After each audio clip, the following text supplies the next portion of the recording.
जळू नका, आधीच जळतेत नाही जळून जातील लोक.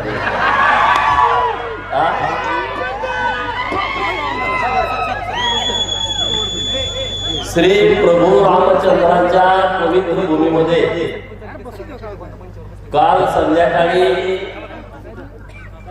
एक व्हॉट्सअपला फेसबुकला पोस्ट केली की उद्या तुम्हा सर्वांशी बोलायचं आहे. तुम्हाला कोणाचा फोन आला का? तुम्हाला कोणी गाडी पाठवली का? तुम्हाला कुठलं पॅकेज मिळालं का? जोरात दिलं तरी सुद्धा तुम्ही ही या मोठ्या संख्येनं इथं उपस्थित राहिला त्याबद्दल मी तुमचं मनापासून आभार व्यक्त करतो. व्यासपीठावरती उपस्थित माझे मित्र, सांगली जिल्हा परिषदेचे 3 वेळा सदस्य आणि जिल्हा परिषदेचे उपाध्यक्ष माननीय शिवाजी पप्पू डोंगरे साहेब, युवा मोर्चा भाजपाचे जिल्ह्याचे अध्यक्ष माननीय अनिल सेठ, भाजपाचे जिल्ह्याचे सचिव आणि विट्याचे प्रभारी माननीय पंकज भैया दवडे, व्यासपीठावरती उपस्थित जिल्हा परिषदेचे सदस्य माननीय हरिसेठ गायकवाड, माननीय माणिकराव काका शिंदे, व्यासपीठावरती उपस्थित या गावचे सरपंच माननीय तात्यासाहेब हनुमाने शेठ, उपसरपंच माननीय साहेबराव खिलारी, माननीय करसुंदीचे सरपंच दोंडीराम इंगवले, ताडाच्या वाडीचे सरपंच माननीय सागर पवार, या गावचे सगळे प्रमुख मंडळी, व्यासपीठावरती बरेच मंडळी आहेत. तुकाराम सरगर आहेत, बाळासाहेब सरगर आहेत, प्रणव उद्धव आहेत, नाथा सरगर आहेत, मेजर आहेत, दत्ता उकळे आहेत, नंतर इकडं आमचे संदीप काटे आहेत, महादेव पाटील आहेत, विपुल शेठ आहेत, दादासाहेब उबाले मार्केट कमिटीचे डायरेक्टर आहेत, आपल्या गोबेवाडीचे सरपंच रावसाहेब काळे आहेत, मासावाडीचे माजी सरपंच सागर कळे आहेत, निलेश पाटील आहेत, सुंदर पाटील आहेत, आपले धुळाराम देवडकर आपल्या निंबवण्याचे माजी सरपंच आहेत. व्यासपीठावर बरेच मान्यवर आहेत, त्याच्यापेक्षा आणखी मान्यवर खाली पण बसलेले आहेत. त्यामुळं तुम्ही सगळेजण म्हणणार आज सभा लावायचं कारण काय, अचानक कशी काय सभा लागली. आता तुम्ही तर सारखं काय करू, कसं करू, कुठं करू, काय काय गडी चिरमूळ करायला लागले, इकडं जाऊ की तिकडं जाऊ, ह्याचं घेऊ की त्याचं घेऊ. राजकारणामध्ये एक असा काळ येत असतो की तेव्हा आपले कोण आणि परके कोण, खरे कोण आणि खोटे कोण ह्याची ओळखायची संधी मिळते. बरोबर. माझं जेव्हा बारामतीला डिपॉझिट गेलं तेवढ्या 6 महिन्यामध्ये मला बरीच लोक ओळखीचे झाले की नेमके आपले पट्टे कोण आहेत. आणि ते सगळे पट्टे तुम्ही समोर बसलेले आहात की जे पडत्या काळात सुद्धा माझ्या बाजूवर ठामपणे उभे राहतात. आणखी घरी अनेक जण आहेत त्याला माहित पण नसेल, ते फेसबुक व्हॉट्सअप वापरत नाही, त्याला माहित पण नसेल की आज इथं करगणीमध्ये आपली सभा आहे. मित्रांनो, महाराष्ट्राच्या विधानसभेची निवडणूक लागली आहे. महाराष्ट्राच्या विधानसभेची रणधुमाळी जोरात सुरू आहे.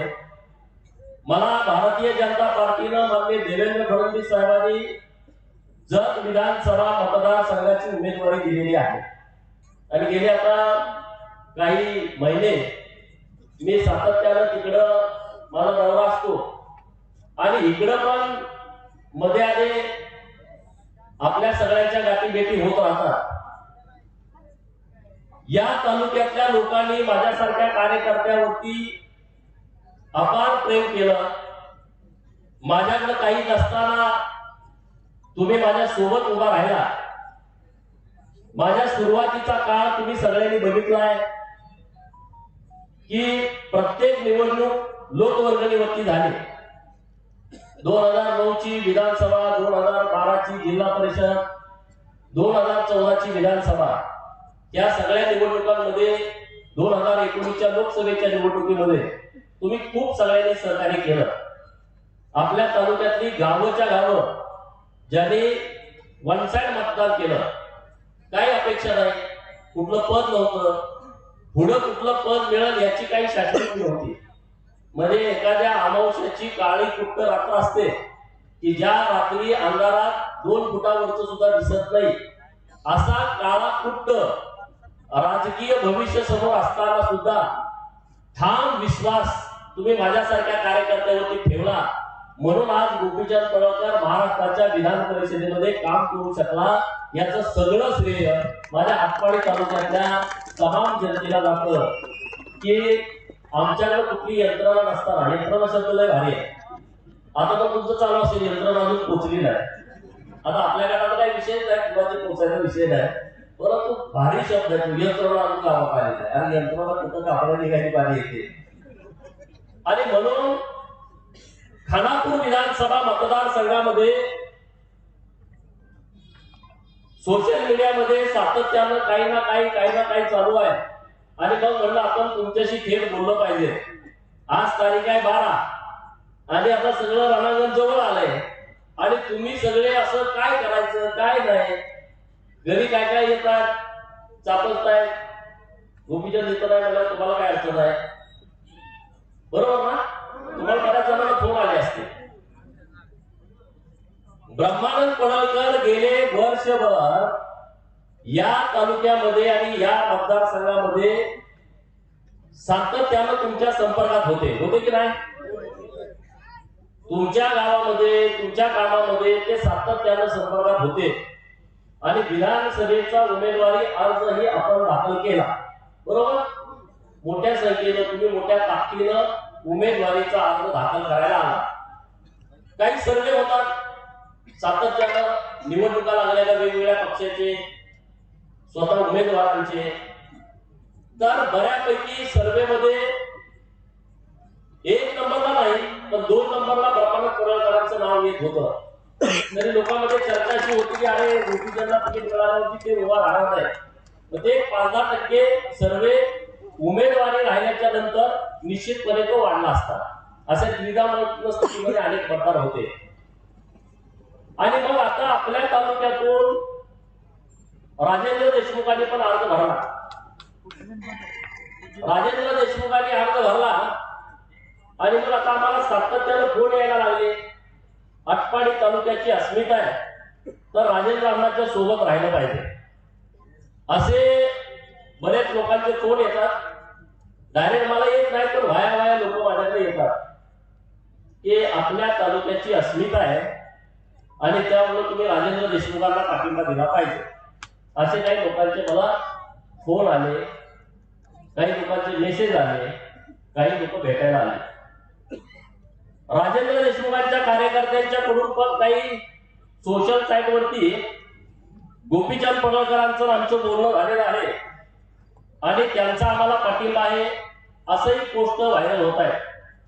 ब्रह्मशेठचा फोटो, राजेंद्र देशमुखचा फोटो, असे फोटो पण मी काय फेसबुक वापरत नाही पण मला मुलं सांगतात, मी व्हॉट्सअप पण वापरत नाही, तुम्हाला कधी पटत नसेल तर मी वापरत नाही आणि ते मग लोक सांगतात की असे फोटो व्हायरल लागले, तर तुमची भूमिका काय आहे हे तालुक्यातल्या जनतेला कळालं पाहिजे। ज्या दिवशी ब्रह्मानंद पडळकरांनी अर्ज भरला त्याच दिवशी तुम्हाला आठवत असेल राजेंद्र देशमुखांनी 11 वाजता एक आटपाडीमध्ये बैठक लावली, बरोबर त्याच टायमिंगला, बरोबर आठवतंय का तुम्हाला? मागच्या 6 महिन्यापूर्वी राजेंद्र देशमुखला मी निरोप दिला होता। छोटू गुरव आहे का? आहे का? काय निरोप दिला होता?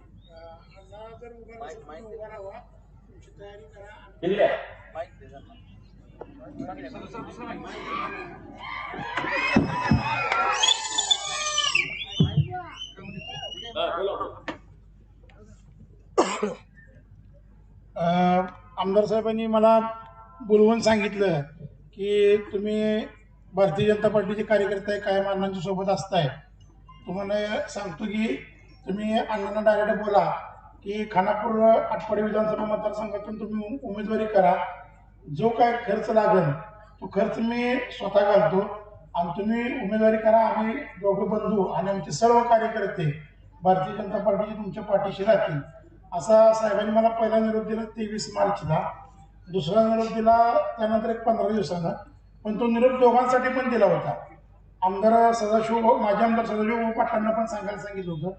त्यांना पण सांगितलं तर ते म्हणले बसूया आपण खासदारकी झाल्यानंतर.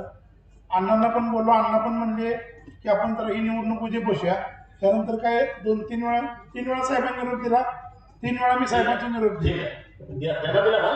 हो दिला. ठीक आहे, बसा. मी त्यांना निरोप दिला मार्च महिन्यामध्ये की तुम्ही जर निवडणूक लढवणार असाल तर आम्ही तुमच्या बरोबर 100% आहोत. आता ह्यात काय होतं, चुकलं का? तुम्ही एकदम गंभीर झालाय. त्यांना निरोप दिला मी, आणि हा त्यांचा छोटू जवळचा कार्यकर्ता आहे. ठीक आहे, त्यांचा काही रिप्लाय आला नाही, आणि म्हणून या मतदारसंघामध्ये निवडणुकीची तयारी ब्रह्मानंद पडळकरांनी सुरू केली, आणि मी जतच्या विधानसभेची तयारी केली. ब्रह्मानंद पडळकरांनी तयारी केल्याच्या नंतर तालुक्यातून खूप चांगला रिस्पॉन्स मिळाला. पहिला सर्वे 27% ब्रह्मानंद पडळकरांचा आला. बाकीचे 3-4 उमेदवार होते, त्याचे त्या पद्धतीने सर्वे आले. एक 10% सर्वे आपला कमी होता, ही वस्तुस्थिती आहे. आणि आटपाडी तालुका एकवटायला लागला हे जिल्ह्यातल्या प्रस्थापित पुढाऱ्यांच्या लक्षात यायला लागलं. आणि वर पंकज भैयासारखी टीम, माणिकराव काका, संदीप तात्या, इकडे दाजीशेठ पवार, निलेश पाटील, असली एक जीवाभावाची फळी आम्हाला मिळाल्यामुळं भारतीय वकील साहेब आणि सगळी लोक सातत्यानं रोज, तुम्ही सगळ्या फेसबुक पोस्ट काढून बघा, ब्रह्माच्या दिवसात 2 वेळा वरच्या तालुक्यात जायचे. वरच्या तालुक्यात एक 15-20 हजार मताची जुंडी लागेल अशी परिस्थिती निर्माण झाली. बरोबर? हे तर तुम्हाला पटतंय का? तोपर्यंत ह्यांच्या निवडणुकीचा काही मात्र संबंध नव्हता. परंतु प्रस्थापितांनी यांना सांगितलं की ब्रह्मानंद पडळकर जर एकटा अपक्ष उभा राहिला तर तो आमदार सुद्धा होऊ शकतो. आणि मग यांच्या डोक्यामध्ये घातलं की तुम्ही उमेदवारी अर्ज भरायला लागतं. कशासाठी? ब्रह्मानंद शेठला पाडण्यासाठी आणि कुणाला तर निवडून आणण्यासाठी. बरोबर? आटपाडी तालुक्याची अस्मिता हा विषय मला पटतोय. आटपाडी तालुक्याची अस्मिता हा मला विषय पटतोय. परंतु आटपाडी तालुक्यामध्ये जर ताकदीनं जर एखादा उमेदवार उभा राहत असेल तर त्याच्या पाठीमागे उभं राहायला कोणाची काही अडचण आहे का? सांगा ना तुम्ही. ब्रह्मानंद पडळकरांची तयारी जास्त की राजेंद्र देशमुखांची तयारी जास्त? तुम्ही आपले जवळचे समर्थक म्हणून सांगू नका, श्रेष्ठ म्हणून सांगा. आणि मग परवा त्यांची बैठक झाली, त्यामध्ये एक लोकांनी तिथं मत मांडलं की पडळकरांचं आणि तुमचं मिटवा, आपल्या उमेदवारीला चांगलं आहे वातावरण. काय अर्ज काढण्यापूर्वी पडळकरांचं तुमचं मिटवा, तुम्हाला अडचण नाही, असं काय 7-8 लोकांनी सांगितलं. असं मला काही लोक बोलले. आणि त्यामध्ये एक व्हिडिओ आहे, तो व्हिडिओ तुम्हाला दाखवतो, तो तुम्ही ऐका. लावा तो व्हिडिओ.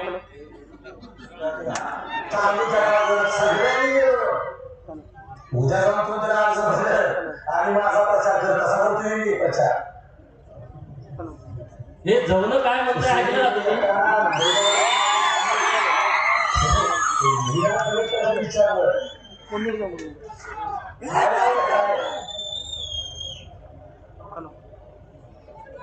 काय म्हणतोय ऐकलं का तुम्ही? कुणी अर्ज भराल आणि तुम्ही म्हणाल पाठिंबा द्याल, मी देत नसतो, आणि तू भरल्यावर आम्ही देत असतो काय?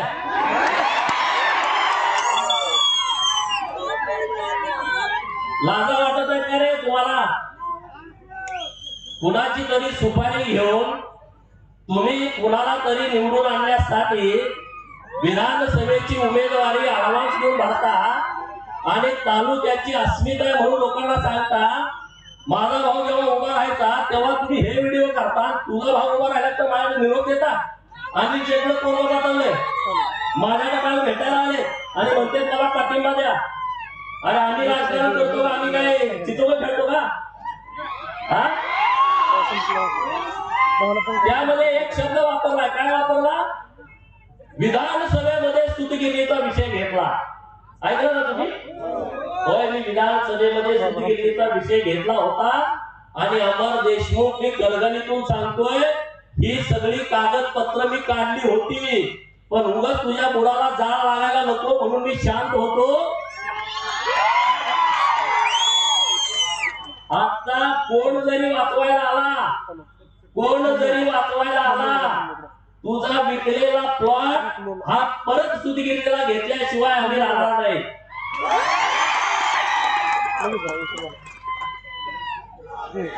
ह्या सगळं आहे.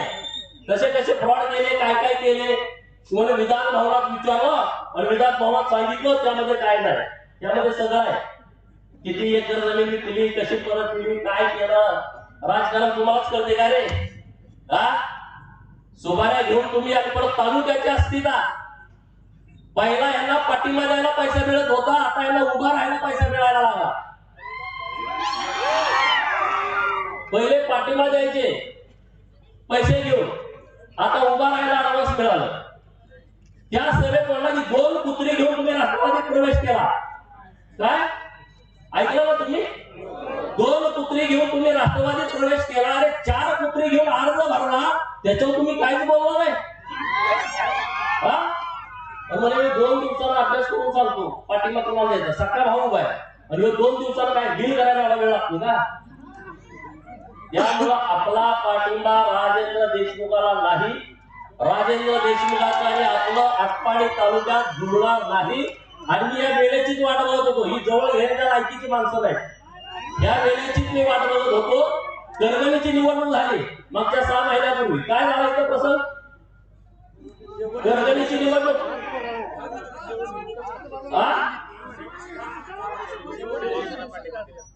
शेवटच्या दिवशी हे आमचे युती, हे आमचे एकदम भाजप पक्षाचे आमचे सहकारी आणि तालुक्यातल्या लोकांना बांधवांची लोक बावली पाहायला लागली. अरे तालुक्याचा गडी उभा राहिलाय, अरे कोणाचा ऍडव्हान्स घेऊन उभा राहिला हे आम्हाला माहित नाही. तुमच्या मताची विक्री मतं देण्या अगोदर झाली. जे कोणी मतं देणार आहेत ते आता आपली तर कोणी देणार नाही का? देणार आहे? भूमिका क्लिअर आपली योग्य आहे का अयोग्य आहे? तो काय दुसरा म्हणतोय, कारखान्याचं धुराड पेटवायचं आहे. कशाचं धुराड पेटवायचं आहे? कशाचं? मग मी जयंतरावला जाऊन भेटणार, दुसऱ्या दिवशी एकनाथ शिंदे साहेबांना भेटणार आणि मग देवेंद्र फडणवीसांना भेटणार. त्याची किती लायकी वाढल्या बघा. एका दिवसात तिघाला भेटतोय धुराड पेटवायला. धुराड तू नाही पेटवू शकत. धुराड आटपाडी तालुक्यातला सभासद हा कारखान्याचं धुराड पेटवणार. कारखाना सुधीरनी खपली, 100 कोटी ह्यात मिळवले. कारखान्याची 200 एकर जमीन आहे, ती विकायची आहे याला. त्यांना तिथं 5 लाख रुपये दर आहे गुंठ्याचा. 2-250 एकर जमीन आहे, 50 एकर ठेवायची, बाकीची विकून टाकायची आणि कारखाना सगळा घशात घालायचा. हा यांचा प्लान आहे. याच्यासाठी यांचंही ठरलंय सगळं की आम्ही निवडणुकीला उभा राहतो, ब्रह्मानंदा जी मतं पडते ते आम्ही खातो, ते पण पडतोय, आम्ही पण पडतोय, तुम्ही निवडून येताय. बरोबर? ब्रह्मानंद अर्ज माघारी काढून घेतला आणि मग ह्यांना अशा सुट्ट्या आपणच निवडून येतो की काय. त्याला माहित होतं ब्रह्मानंद, अरे आम्ही काय पडायसाठी कशाला अर्ज माघारी घेऊ? आम्ही कुणाच्या मतं खायला, कुणाचं निवडून आणायला आम्हाला उभा राहायची आवश्यकता नाही. आम्ही तालुक्यातल्या लोकांना नाही फसवणार. आणि म्हणून त्या दिवशी तुमच्याशी आम्हाला बोलता आलं नव्हतं. अर्ज का काढून घेतला, ह्याचं एक मोठं षडयंत्र झालं. ह्याच्या व्यवस्थितपणे चर्चा झाल्या, प्लॅनिंग करून ह्यांचा अर्ज भरलेला आहे. प्लॅनिंग करून त्यांचा जिंकून येण्यासाठी अर्ज भरलेला नाही. या आटपाडी तालुक्यातली अनेक गाव आहेत, ह्यांचा तिथं गट पण शिल्लक राहिलेला नाही. लाजा वाटायला पाहिजे. तुमच्या प्रत्येक कामात आम्ही सहकार्य केलं. एक पण चूक आम्ही याच्याबरोबर केली नाही. 7 वर्ष युतीमध्ये होतो. आमच्याकडून एकही दगा फटका नाही, आमच्याकडून एकही चूक नाही. विधानसभेमध्ये हा विषय बोलेपर्यंत मी त्यांच्याबरोबर कुठला दगा फटका केला नाही. प्रत्येक कार्यकर्त्याला त्यांच्या प्रोटेक्शन देण्याचं काम आम्ही केलंय. प्रत्येक कार्यकर्त्याला जो कोणी आलाय त्याचं आम्ही काम केलं, जो कोणी आलाय त्याचं आम्ही काम केलं. तुम्ही आमच्या गमती करता, तुम्ही आमची मजा बघता. अरे आम्ही काय एवढं सोपं आहे काय? आम्ही लोकांच्या पाठबळावरती इथपर्यंत आलोय. आम्ही कुणाची हुजरेगिरी चाटुगिरी करून आम्ही राजकारणामध्ये आलो नाही. आम्ही लोकांच्यासाठी काम करतो आणि लोकांच्यासाठी पुढे काम करणार. आणि त्यामुळं असलं आमचं पाठिंबा आमचं बोलणं झालंय. कसला पाठिंबा नाही, त्यासाठी तुम्हाला पाठिंबा द्यायचा. तुम्ही इशाराची घेणार, आमचं मत घेणार आणि पुढे परत धंदा चालू ठेवणार. हे तालुक्यातल्या लोकांनी लक्षात ठेवा. यांचं डिपॉझिट गेलं तरी नीट वागतील, नाहीतर हे धंदा करायला मोकळे आहेत, मताचा बाजार करायला. आणि हे मताचा बाजार तुम्ही होऊ देणार आहे का? देणार आहे का तुम्ही मताचा बाजार? हा तालुक्यातल्या लोकांचा विश्वासघात आहे की नाही? आहे की नाही? जो माणूस ऍडव्हान्स घेऊन अमरशे देशमुख आहे या सगळ्यात ठरावाखंडीत, तो त्याला वाटलं की अण्णा पाठिंबा म्हणजे अण्णा म्हणणं चुकीचं आहे, राजेंद्र देशमुख पाठिंबाला माघारी घेईल म्हणून कुठंतरी बाजूला घेऊन गेला आणि म्हणे आमच्या लोकांचं भांडण आहे. गाडीला तेल येणं बंद केलं. आता मग तुम्ही पासपोर्ट घालायला तयार आहे. कुठला आहे रे तुझ्याकडं? हा, तू असशील श्रीमान, असशील पैसेवाला, पण तुझा माज जिरवण्याची क्षमता आणि ताकद आमच्यामध्ये आहे. संजय पाटलाचं माझं कधी वाकडं नव्हतं. संजय पाटील आहे ना खासदार, त्याचं माझं काही वाकडं नव्हतं. पहिल्यांदा अमरशे देशमुख संजय पाटलाच्या कानात मुतला. काय मुतला माहित आहे का? काय मुतला माहित आहे? त्याला सांगितलं मी झऱ्यात रात्री जाऊन भेटलो होतो भाषणात. रात्री नव्हता भेटला त्याला. मी 2017ची जिल्हा परिषद झाल्यानंतर बोलावून घेतला होता. साताऱ्याजवळ कोरेगाव जवळ एक तिथे फार्म हाऊस आहे. त्या फार्म हाऊस वरती त्याला बोलवला होता. तानाजी यमगर शेठ शिवसेना नेते तिथं होते, त्याला विचारा तुम्ही.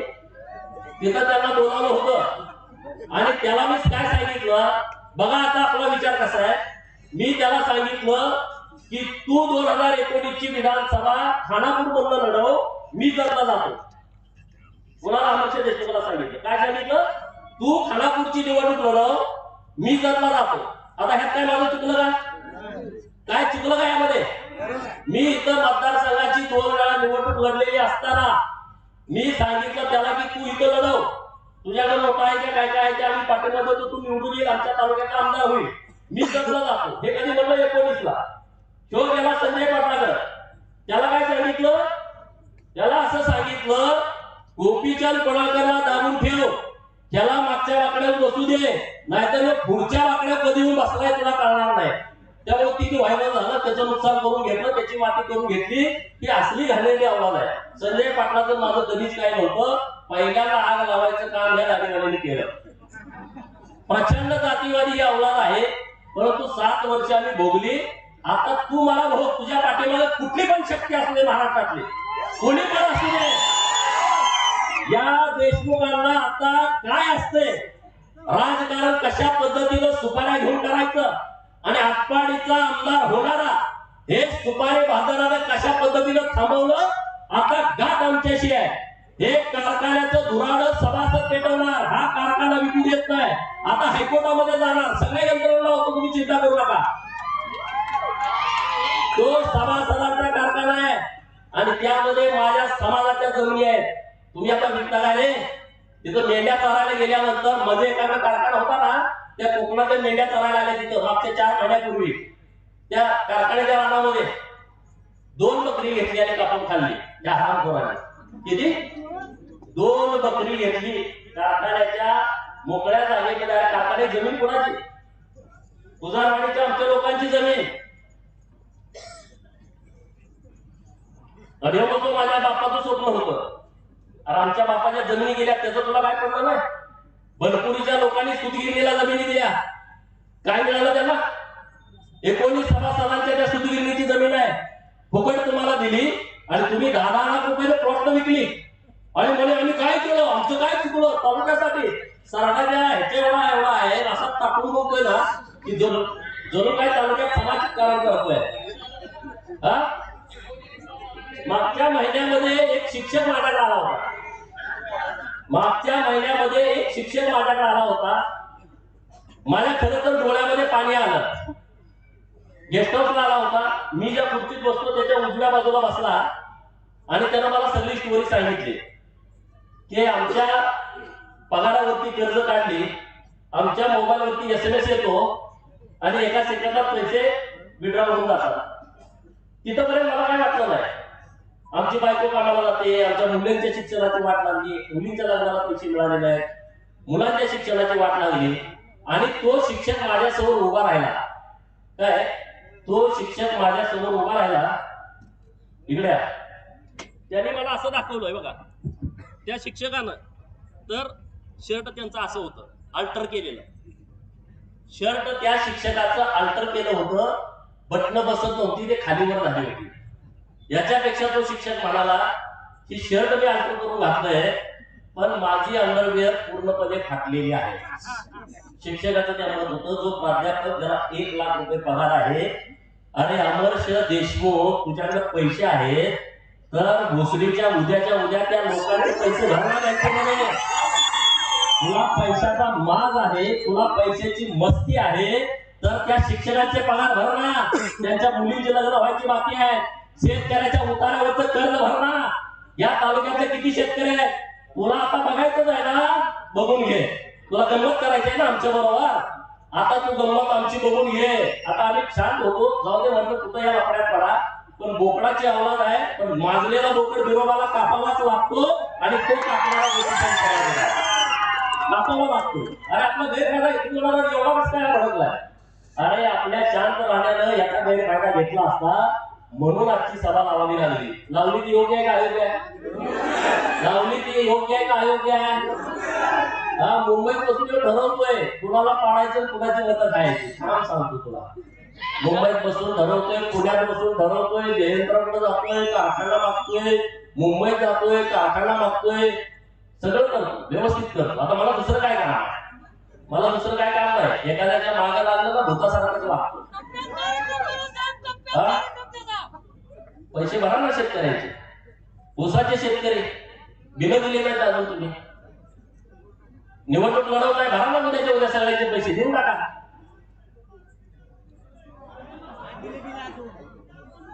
तुमच्याकडे पैसे आले लोकांचे देऊन टाका ना. तुमच्याकडे माज आहे एवढा, मग कशासाठी ठेवताय?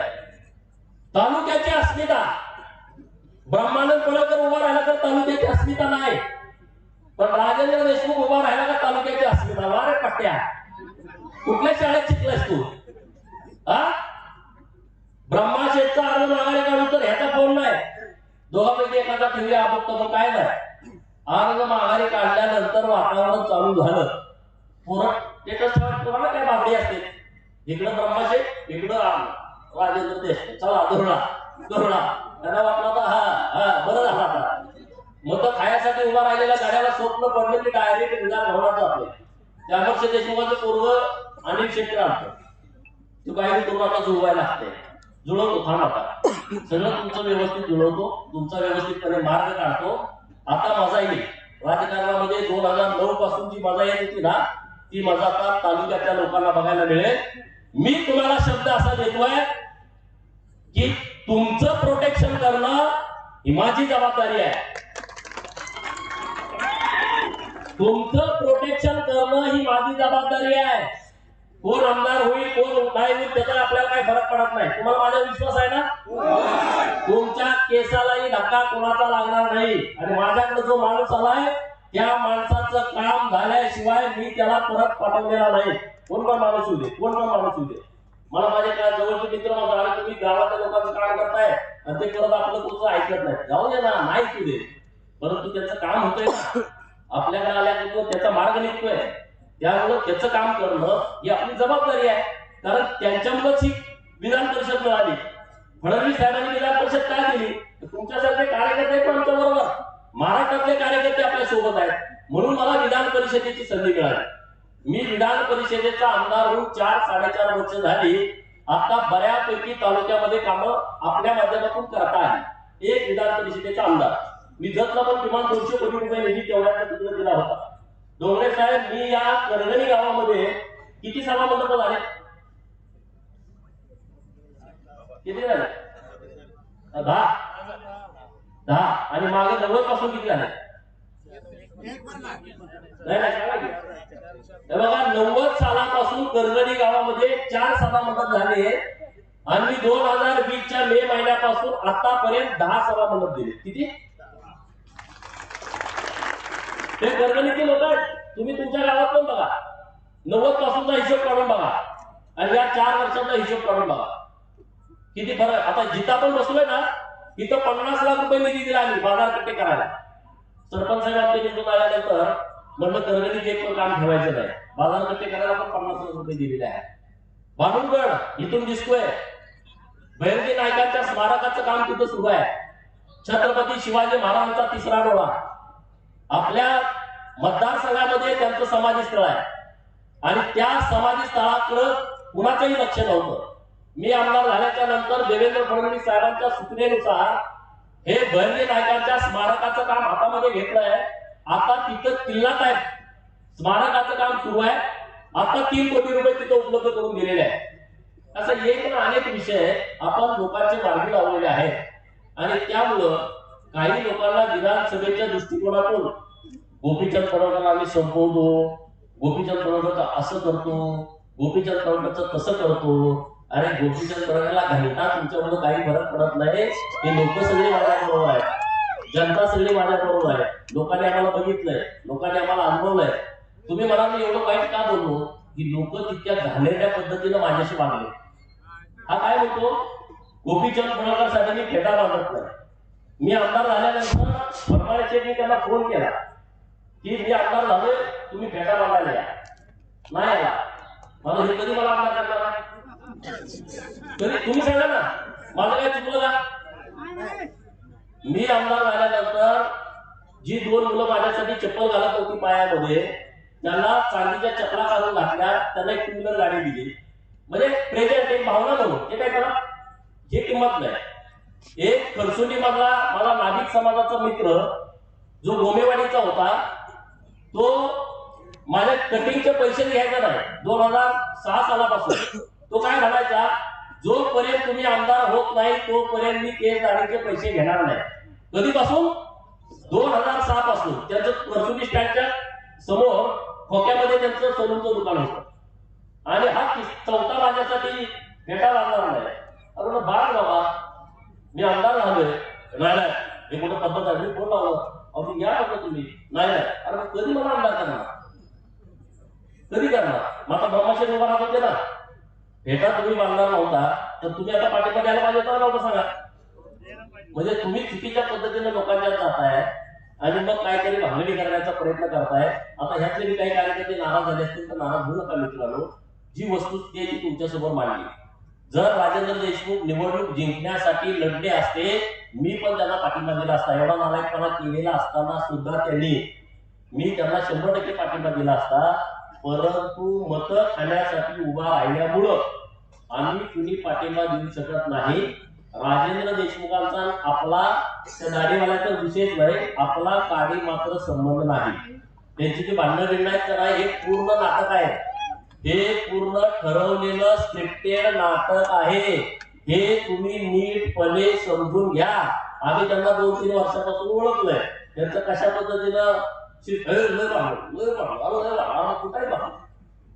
इशारात घेताना मागे कुठे गेली आणि आता इशारात मोठे आहेत, छोट्या पहिल्यासारखे नाही. आता तुम्हाला माहिती आपल्या मतदारसंघात लोकांचं काहीतरी नाही, त्यामुळे इशारात तुमच्याकडे फोन आले असतील की तुम्हाला अंदाज आला असेल निवडणुकीचा. ह्या पहिल्यासारखी निवडणूक ही राहिलेली नाही, ही आता एक वेगळी निवडणूक झालेली आहे आणि त्यामुळे तुम्ही चिंता करू नका. खानापूर विधानसभा मतदारसंघाचा मी इथला उमेदवार नसलो, ब्रह्मानंद जर उमेदवार नसला तरी ज्या कार्यकर्त्यांनी जीवापाड आमच्यावरती प्रेम केला, ज्या गावाने आमच्यावरती जीवापाड प्रेम केला, त्या गावचा विकास करणं, तालुक्याचा विकास करणं, आमच्या बरोबर असलेल्या सगळ्या कार्यकर्त्यांचं संरक्षण करणं, त्यांना प्रोटेक्शन देणं आणि त्यांची कामं करणं. निम्म्या रात्री तुमच्यासाठी आमच्या घराचा दरवाजा खुला असेल. तुम्ही अजिबात चिंता करू नका, अजिबात काळजी करू नका. नाराज तर अजिबात होऊ नका, अजिबात नाराज व्हायचं कारण नाही. आपण काय म्हातारे झालोय का? आपलं वय आहे ना, चिंता करू नका. पण ज्यांनी गमती केल्यात ना, हे काय बोलतोय, अरे आम्ही तुम्हाला विश्वासात घेऊन सांगितलं, तुम्ही लढा, तुम्हाला पाठिंबा देतो, तुम्हाला पाहिजे ती मदत करतो, तुम्ही आम्हाला रिस्पॉन्स देत नाही आणि आम्ही तयारी केल्याच्या नंतर तुम्ही प्रस्थापितांचं सर्वे बघितल्यानंतर प्रस्थापितांनी तुम्हाला सांगितलं की गणित सगळं आता बिघडायला लागलंय, तुम्ही मतं खायला उभा राहायला लागतंय, मग तुम्ही निवडणुकीचा उमेदवारी अर्ज भरता, म्हणून आमचा तुमच्यावरती आक्षेप आहे, म्हणून ही पोटतिरीक आहे. अरे गद्दारी करण्याला एक मर्यादा असते, नालायकपणाला सुद्धा मर्यादा असते. आम्ही तुमच्या बरोबर 7 वर्ष काम केलंय, एकदा सुद्धा तुम्हाला दगा फटका दिलेला नाही, तुमच्याबद्दल सुद्धा आम्ही कुरघोड्या केलेल्या नाही. सूत गिरणीचा ज्या दिवशी विषय मांडला त्या दिवशी बरं मला काय बघा कशाला त्याला काढताय आमचे बघा तुम्ही त्या कामामध्ये करताय मग ठेवू आणि काल असं बोलतो की 2 वेळा धुतल्या करणार नाही असं हात करून. अरे आम्हाला ठेवतो नका, आम्ही कागदाशिवाय बोलत नाही. हे का वस्त्रोद्योग खात्यानं यांची चुकीच्या पद्धतीने व्यवहार झालाय अशी ऑर्डर केली. चुकीच्या पद्धतीनं हा व्यवहार झालाय. ज्यांनी प्लॉट घेतलेत का नाही, तुम्ही आगीतनं उठला आणि फुकट्यात पडलाय. तुम्हाला वाटलं आता हे कर्ज भागते म्हणून तुम्ही पाहुण्याला जाऊन गंडवलंय, पाहुण्याला मला हे प्लॉट घ्या, आता आमचं कर्ज भागलं, पाहुणा आता तुमच्या लोकांनी बसणार आहे, कारण हे सगळे प्लॉट परत जाणार आहे. बरोबर का चुक आहे? बघी सुदगेली किंवा मी कुणासाठी केलं, मग आता 100 कोटी घेतलं ते कुणासाठी घेतलं? तुम्हाला कुणाला आले का पैसे? कुणाला आले का? ते तर म्हणतं की मी तालुक्यासाठी केलंय, तालुक्यासाठी केलंय त्यांचं म्हणणं आहे. मग 100 कोटीचे प्लॉट विकले ते कुणाला गेले? तालुक्याकडे गेले का घरात गेले? हा का तुम्हाला आले 1 लाख रुपये 2 लाख रुपये आलेत का? आता कारखाना जर यांनी घेतला विकत कुणी पण 200 एकर जमीन आहे, 20 पिकं 6,000 गुंठे प्लॉट विक्रीला येतोय. किती? बरोबर ना? एका एकरात 30 गुंठे तुम्ही आता प्लॉट विक्री करा. अरे 40 नाही, रस्त्याला वगैरे सोडून प्लॉटच्या भाषेत बोलतोय मी. 30 गुंठे येते, 30 गुंठ्याला 5 लाखाला गुणाची किती होतंय? 1.5 कोटी रुपये गुणवले 200. समाजकार्य कसं आहे बघायचं. हे शब्द निघालेच करणं कारखाना आम्हाला पाहिजे. मी धोराणं पेटवणार, धोराणं तुझ्या मुलाखाली पेटवतो आपण. धोराणं कसं पेटतं ना ते मी सांगतो, कसं पेटवायचं असतंय आणि कशा पद्धतीने धूर निघतोय ते पण मी दाखवतो. लोकांच्या मताचा राजकारणाचा बाजार करून, लोकांच्या भावनिकतेला हात घालून, लोकांना तालुक्याच्या अस्मितेचा विषय करून सूतगिरण्या गिळंकृत केल्यानंतर सुद्धा मी तालुक्यासाठी करतोय, कारखाना ढापायचं प्लान केल्यानंतर सुद्धा मी तालुक्यासाठी करतोय. हे जे चुकीच्या पद्धतीने सांगितलं जातंय, म्हणून म्हणलं जरा तुमच्या बरोबर मनसोक्त बोलावं. पहिल्यांदा असं बोलता आलं आपल्याला बिंदास्त, अरे दिलदार शत्रू असलेला चांगला, पण हे हिरवळीतले साप असले आपल्या बरोबर नकोय. आपण एकटं लढू ना. अरे काय आपल्याला होतं, काय टेन्शन घेत आहे? आपण 2012 तर जिल्हा परिषदेची निवडणूक केली होती ना एकट्याला, आपण घाम फोडला ना त्याला, इथंच सभा झाल्या होत्या. परमाने शेठ जरा चुकले नसते तर मी तेव्हा झडकीला सदस्य झालो. बरोबर ना? अहो आमच्याकडे 2 लाख रुपये होतं, ती पण इकडे तिकडचं सगळे बोंबाबोंब, तुम्ही वर्गणी देणार, तुम्हीच गेला तिकडे, त्यामुळे आमचा घोटाळा झाला. नाही तर 2012 आपलं गरीब बसला असतं. तेव्हा लई आपली आपदा असायची, तिकडे तेल घालून यायची, इकडे सभा, इथं सभा होती एवढी मोठी. अरे लोकांनी खूप प्रेम केलं ना आमच्यावर. आम्ही कशाला विसरू? आमचं काय अपेक्षा नाही आपलं, आम्हाला हे मिळेल, आम्हाला ते मिळेल. अरे लोक म्हणायची गोपीचंद नुसता बोलतोय, त्याच्या अंगावरची कपडे गाडी त्याच्याकडे, दुसरं त्याच्याकडे काय नाही. नव्हतंच, गोष्ट खरी आहे. एक दिवस याच्या गाडीला तेल मिळणार नाही म्हणून हा बंद पडेल अशी चर्चा होती. कशी? याच्या गाडीला तेल मिळणार नाही म्हणून बंद पडेल. गाडी काय बंद पडली नाही, तुम्ही सगळे असल्यामुळे. जेव्हा गाडीला तेल नसायचं तेव्हा आम्ही घरी बसायचो, तेल मिळालं का पळायचं. बरोबर की नाही? आणि त्यामुळे तुम्ही चिंता करू नका. आटपाडी तालुक्यातील तुम्ही सगळे बहादर माझे सहकारी, माझ्यावरती जीवापाड प्रेम करणारे तुम्ही मंडळी आहात. आज सगळं बोलत नाही, अजून 20 तारीख पुढे आहे. मध्ये आधी आपण भेटू. माझे बरेच मित्र आली पलीकडे बसले, ऐकायला काय चाललंय, काय होतंय, कसं होतंय. बरोबर की नाही? कुणाच्या दुकानात, कुणाच्या कपड्याच्या दुकानात, कुणाच्या बेकरीत, कुणाच्या पानपट्टीवरती कुणाचे फोन चालू असतील. गोपीचंद काय करतोय, मी काय करत नाही, मी एकदम निवांत आहे. जे करायचं ती लोक करणार आहेत, मी काय करणार आहे? जे काय उमेदवार आहे त्या ब्रह्माचे उमेदवार आहे, आम्ही आपले कार्यकर्ते आहोत. पण तुमच्याशी बोललं पाहिजे ना. आपण जर जाते खोटं काढून टाकतोय, तुमच्या पाया पडतो, कुणी तिकडे जाऊ नका. काही नाही तिकडं एकदम आपल्याला सन्मान. तुम्हाला कधी चुकीची वागणूक आम्ही दिली का सांगा? तुम्ही माझ्याकडे आलाय आणि आम्ही तुम्हाला चुकीची वागणूक दिली असं कधी झालं? आम्ही तुमचा विश्वासघात केला असं काय झालं? एखादं काम झालं नसेल आमच्याकडून तर आम्ही विश्वासघात कोणाचा केला नाही. आज काय काय एकदम वडील रुबाबात आहेत आपल्या मतदारसंघामध्ये. 2019 ला त्यांच्या छट्या फाटल्या होत्या, आता ब्रँडेड छट्या घालायला लागले ते. परिस्थिती बदलली, सगळं वातावरण बदललं. यावरती आपण 2-4 दिवसानंतर सविस्तरपणे बोलू. तुम्ही चिंता करू नका, एकदम बिनधास्त घरी जावा. विश्वास एवढाच येतो, एवढाच तुम्हाला विश्वास येतो की आपल्या तालुक्याच्या अस्मितेचा जो खोटा प्रचार तालुक्यामध्ये सुरू आहे तो आपल्याकडून बंद झाला पाहिजे. त्याला कोणाला पाठिंबा द्यायचा त्याला देऊया. जे भावनिक लोक झाले, पण जे भावनिक लोक झाले त्यांना माझी विनंती आहे, नका देऊ पाठिंबा. हा बहादर मागे पण आमदार होता. मी तेव्हाही म्हणायचो जांभळी द्यायला त्यानं कोण उघडलं, यानं कोण उघडलं नाही. त्यामुळे तो विषय यांच्यासाठी महत्वाचा नाही आणि घातकी आहे. मी का बोलतोय, मी बघितलं यांना. अरे मागे निवडणूक झाली जिल्हा परिषद आणि पंचायत समितीची, मी डायरेक्ट सांगितलं, मी आमच्या देशमुखाला सांगितलं होतं तुम्ही आमच्या बरोबर या. आता आपल्या भाजपमध्ये गरीब आहे ओव्हर मार्केट करायला. आम्ही राजेंद्र पार्टीचा आमदार घंटा माझ्या आधी मिटिंग झाली त्यांची 8-15 दिवस, तुम्हाला माहितच नाही आणि मी त्याची वाच्यता केली नाही. मला काय मार्केट करायची गरज नाही. मी कुणाच्या जुळवाजुळवी करून पुढारी झालो नाही. मी असा घोडागाव पुढारी झालोय. मी असा जुळवाजुळवी करून मी असा सतरंजीवरचा खेळ करणारा कार्यकर्ता नाही. मी यांची बैठक आधीच घेतली होती, त्याला या मग एका आता त्याचं नाव घेतलं, त्याला कळालं, मला विचारलं की असं राजेंद्र देशमुख आले, मग घ्या काय अडचण आहे. त्याला माहित नाही माझं त्याचं बोलणं झालं. मी तर हा प्रस्ताव दिला, चांगला प्रस्ताव होता नाही सगळा. 2021 ला तू इथं लढव मी इथं जातो. आता ह्यात काय माझी चूक होती का सांगा? मग तेव्हा हा झालाच नाही आमदार. पण जातीवादाचा किडा त्या डोक्यात नसेल, दुसरीकडे कुठेतरी वळवत असेल, त्याला तो विषय सोडून दिला, त्याची पण माती करून घेतली आणि आता उभा राहिलाय म्हणजे आता तालुक्याची अस्मिता. आता तालुक्याची अस्मिता आता कुठं आली? तालुक्याला सन्मान गोपीचंद पडळकरला मिळवून दिलाय का नाही दिला? तुम्ही सांगा, तालुक्याला सन्मान मिळवून दिलाय की नाही दिला? मला सांगा, की नसेल दिला मला शब्द माघारी घेतो. अरे महाराष्ट्रात कुठे जाऊ, आटपाडी आटपाडी आटपाडी आटपाडी. आता ह्याच्यापेक्षा अस्मिता काय असते? ह्याच्यापेक्षा कुठली अस्मिता आहे? नटे काय पिक्चर मध्ये अस्मिता नावाची कोण आहे? कसली अस्मिता आली? तालुक्याचा बाजार आम्ही होऊ देणार नाही आणि म्हणून म्हणलं अरे हे दुकान परत आणि चाललं. आज लोक भावनिक गुण मतं देतील, आमची अस्मिता आहे. अरे पण ही अस्मिता होलसेल मध्ये व्यापार करते, रिटेल मध्ये करत नाही. होलसेल मध्ये बाजार सुरू आहे. आमचा मेंढा एक मेंढी घेऊन जातो, पण जेव्हा व्यापारी 100 मेंढ्या घेऊन जातो पुढं, तसंही सगळं आपल्याला गोळा करून आणि परत एक पाय मागं एक पाय पुढं.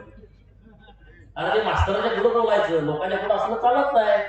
शिक्षक तुमचं ऐकून घेतील, तुमच्या संस्थेत आहे म्हणून. त्या शिक्षकांना माझी विनंती आहे, जन्म हा पहिल्यांदा आहे. अरे आज रोज तुम्ही अडचणीत आहे, रोज अडचणीत आहे, रोज अडचणीत आहे. एखादा महिना 2 महिने ठीक आहे ना, 5-5 वर्ष 7-7 वर्ष तुम्ही शेतकऱ्याच्या नावावरती कर्ज काढली, भरलं नाही आणि परत आणि तुम्ही गावात येता मतं मागायला. आम्ही तुमच्या बरोबर होतो म्हणून तुमचं जुळलं, आम्हाला त्या विषयावरती काही बोलता येत नव्हतं. आता बघू ना कसं आहे रणांगण, मैदान कसं आहे बघू. विश्वासघात तुम्ही केलाय ना कोणाचं तर ऐकून, आता तुम्ही आमच्याशी लढा. आम्ही पण मैदानामध्ये आहे आणि तुमचे कोण कोण आहेत ते सगळे मैदानामध्ये आला. आम्ही सगळेजण तुमच्या समोर लढायला तयार आहे. बिनधास्त लढा, तुम्हाला काय करायचं ते करा, आम्ही आमच्या पद्धतीने करतो. आटपाडी तालुक्यामधल्या सगळ्या लोकांना, खानापूर तालुक्यातल्या सगळ्या लोकांचं मी मनापासून आभार मानतो की तुम्ही आम्हाला खूप समर्थन दिलं. मी तुमची माफी पण मागतो की आम्हाला अर्ज माघारी काढावा लागला, कारण ते गणित तसंच नव्हतं. खंडीच्या वर्णामध्ये हा पैसे घेऊन उठल्यामुळं आम्हाला ते गणित जुळत नव्हतं आणि त्यामुळं कार्यकर्त्यांचा अपमान सारखा सारखा होणं आम्हाला बरोबर वाटलं नाही. आणि ब्रह्माने शेठ बोलायला वेळ पण आपल्याकडे नव्हती तेवढी, आणि त्यामुळे मी ब्रह्माशेठला सांगितलं की तू अर्ज माघारी काढून घे. त्याची पण मानसिकता नव्हती अर्ज माघारी काढून घ्यायची. मी म्हणलं घे बघू, तू तर आमदार एक वेळ होशीलच, एकदा ठरवलं नक्की होशील म्हणलं. मी चिंता करू नको, तालुक्यातली लोक आपल्या बरोबर आहेत. आपला तो बाप आमदार नसला, आपला बाप खासदार आणि मंत्री नसला तर तालुक्यातली जनता आहे की ती आपल्याला आमदार खासदार मंत्री करू शकते. हे तालुक्याच्या लोकांच्या मध्ये ती ताकद आहे, ती शक्ती आहे, ती धमक आहे आणि तो पण चांगलं काम करतोय. माझा भाव आहे, मी कौतुक करत नाही. मी पहिला त्याला म्हणतो राजकारणात येऊ नको, सगळ्यांना शिव्या देतोय असं म्हणतो. आता मला सगळ्यांना सगळ्याला व्यवस्थित बोलतोय. आमदारकी म्हटल्यावर माणूस सगळ्याला व्यवस्थित बोलतो. ब्रह्माशेत मध्ये पण बदल झाला. आमदार की लढणार म्हटल्यानंतर चांगला बदल झाला. अरे पहिलं मी लग्नाला जात होते, जा तुझा तुला काय मला काय करायचं तुझं लग्नाने माणसं घरी आणि त्याला चहा देत नव्हतं. तुम्हाला अनुभव आहे, आले असतील बसले असतील, मला काय करायचं. ब्रह्माशेठ तुम्ही आमदारकी लढवायला लागतं. हे तुम्ही या चहा द्या, जेवण करा, मटण खावा, सगळं व्यवस्थित. माझं टेन्शन इतकं मिटलं, मी कुणाच्याच लागला नाही.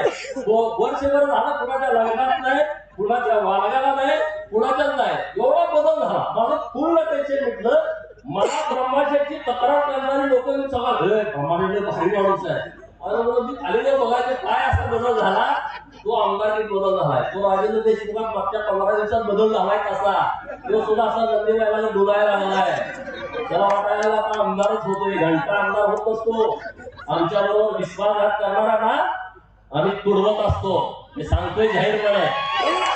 आमच्याशी मगाशी मी विषय सांगायचा, जिल्हा परिषद आणि पंचायत समितीला आमची युती झाली आणि ठरलं आमचं काय, हर्षवर्धन आल्या ती घोषणा करून टाकली. महाराष्ट्रातला तरुण सभापती आपण हर्षवर्धनला करू.